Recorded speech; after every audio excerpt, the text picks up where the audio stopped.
Hey, what is up guys, welcome back to my channel. Today I'm back with another video, and today I'm here with a Call of Duty World War II gameplay in the background. But I'm gonna tell you guys a story of my life. Well, not like my whole life, but just one event that happened in my life that was pretty interesting. And I thought I could share with you guys because I want some views, I'm thirsty. I really wanted to make this video for a long time. I got the idea from CuZn SavG. He made a story time video.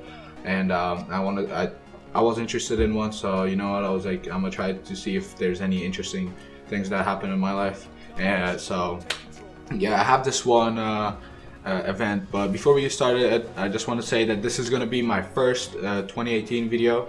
Yeah, the last couple of videos were pre-recorded gameplay of World War II campaign, and like, it's not getting that many views, but I don't really care. I just enjoy playing the campaign and uploading it. And some people, like my friends, actually wanted to see because they don't have the game, so I uploaded for them and myself for later. Been losing subscribers. I don't really mind it, because maybe those people were subscribed and they didn't realize they were, so that they don't want to watch me anymore. So that's why they unsubscribed. So yeah. So let's get started. So. This is all the way back in Afghanistan. If you guys didn't know, I'm from Afghanistan. I wasn't born here. I've been here for like 5 years.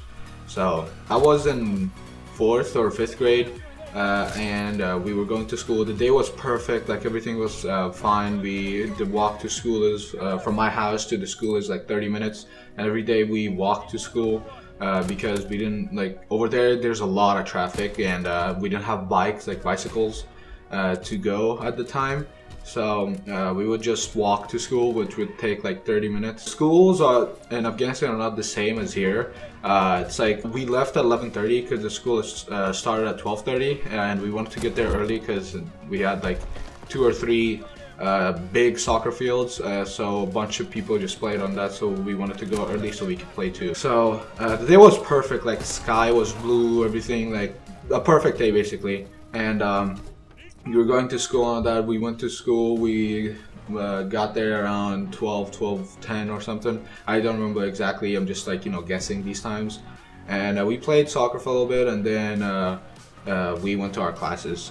So me and my best friend were in the same classroom, and that day two people were not at school. They were absent, and they sat by the window. And our classroom was in the 3rd story of the building, and we had these tall buildings that each grade level will go in. For 12th graders there were like multiple, but for other grades, one for each grade. We were at top story. We sat right by the window because the people weren't there, and me and my best friend, I was sitting here and my best friend was like right beside me.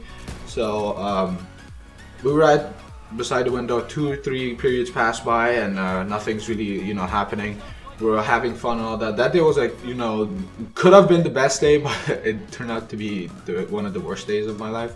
We're sitting there just taking notes on all that. All of a sudden we hear this loud noise, and we look at each other.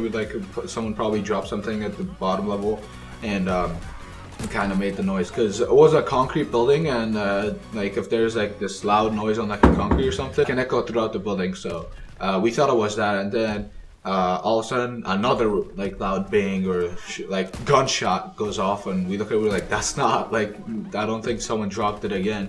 So we're and then my friend's like, oh wait, I know that noise, it's this one gun. He told me I forgot the gun, and we're like, oh well, let's go sit back to our regular seat, because we don't want to. We go back to our seat, and all of a sudden this one kid runs up to our classroom, and he's like, well, there's a terrorist attack.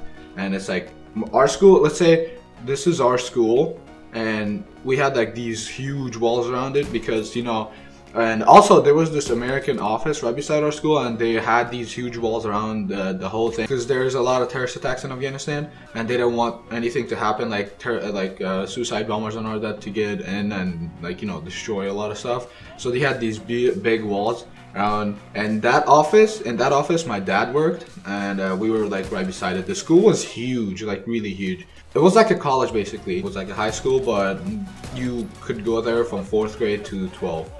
So this one kid runs up to our classroom and tells us that the terrorists are at this one tall building that's close to our school. It's hasn't been constructed yet. The walls, like if you look at the building, you could see like bottom half it has walls and all that. The top half doesn't have walls. Like you could see the pillars that could hold it up, that holds up the ceiling and all that, the floors, that, but you can't see it. Like there's no walls around it. So they had concrete or cement bags right there, so they could make like a defense wall so the bullets don't hit them. And they had like all these AK-47s. I don't know, I forgot the guns and all that, but they had a lot of guns and explosives. So they were trying to shoot down to the office or whatever, I think. And also they looked at the school. They're like, you know, there's students there, so we're gonna try to shoot there too. And the kid runs up there like, everybody, we have to go to first floor and all that. And everyone starts running, panicking and all that, because you know, nobody wants to die. So everyone starts running to the first floor, and then all of a sudden I see my cousins come up. Me and my best friend, like his brother is close to my cousin, my older cousin. So we were all like together, and then they're like, we have to go somewhere else because we knew this teacher at our school. Like she was close relatives to my mom. And she's like, I know you guys have to come with me. And then she takes us to her classroom, and we stay there for a long time. And these teachers keep coming to our class, like they keep checking up. And this one teacher said there were a lot of, he said that there were a lot of like, you know, bullets and stuff shot to our school, and like it hit a bunch of buildings and all that, and we got lucky that we weren't like, you know, at the top floor, because it could have hit us. We were panicking and all that, and then I didn't have a phone at the time, and my best friend did, and she knew his number because like for emergencies like this, you know. So she called him, and like everyone else talked, and then I was the last one, because she wanted to know that everyone's safe, because like I had like 4 of my cousins with me, and my best friend, his brother, and like we knew their family, so she wanted to know that they're okay, like everyone's alright. And then when the phone got to me, like I talked to her, and like she said, are you fine? I guess she sounded fine. She like, everything's gonna be okay. She was trying to calm me down, and I started tearing up because you know, nobody wants to be in that kind of situation, away from their family and parents and all that. All this happens, and all of a sudden we have to stay there until like, well, the usual time we get out of school is like 4, but we had to stay there until like 5:36 or 6. And over there in Afghanistan, 6 is like darker than usual. So well, like this has never happened to us. We've never stayed this long at school. And the teacher that we knew, she's like, I'm gonna give you guys a ride to all the way, like, okay, so let's say this is the route to our house, like my finger straight route to our house, and we had to take a taxi all the way like this, because the building that they were in were like right here in the middle of where we had to go. After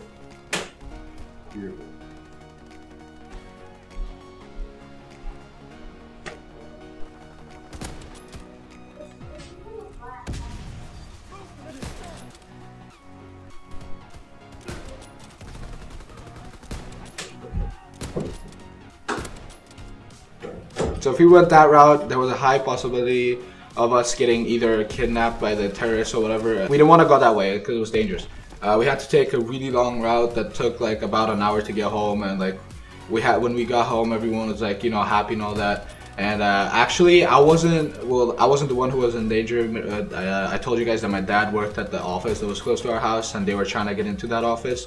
So my dad had to go with a bunch of his co-workers and all that into an underground basement or something that protected them from that. They were at this one building that the glass is rocket proof basically, because when he told me the story of like how what happened to him, he said the rockets were hitting the windows, but it was exploding. The windows were perfectly fine. Like that's not really possible, but like he said, he just told me the story. Yeah, my dad had to stay in his office or where he works until like 1 a.m. That night. They took away their phones because they didn't want to, like, you know, find the location of where they are and break in, try to, like, you know, kill everyone basically, or capture them for, you know, information and all that. And so they took away the phone, broke the SIM cards, and we didn't have any way to contact him. By the end of the night, when it got a little, you know, calmer, they stopped shooting, and like basically the military captured him. They took this one armored car, took like at least 10 people, and just dropped off my dad at our house. He didn't bring his car back because, you know, they didn't think it would be safe for a normal caller to go like right by the building. So they took an armored car back. Everyone got home safe. So yeah, that was the story of the time that almost I died. And I hope you guys enjoyed. I have more stories like this. If you guys want me to make more of these kind of videos, just like and subscribe for more of these kind of content. Peace out.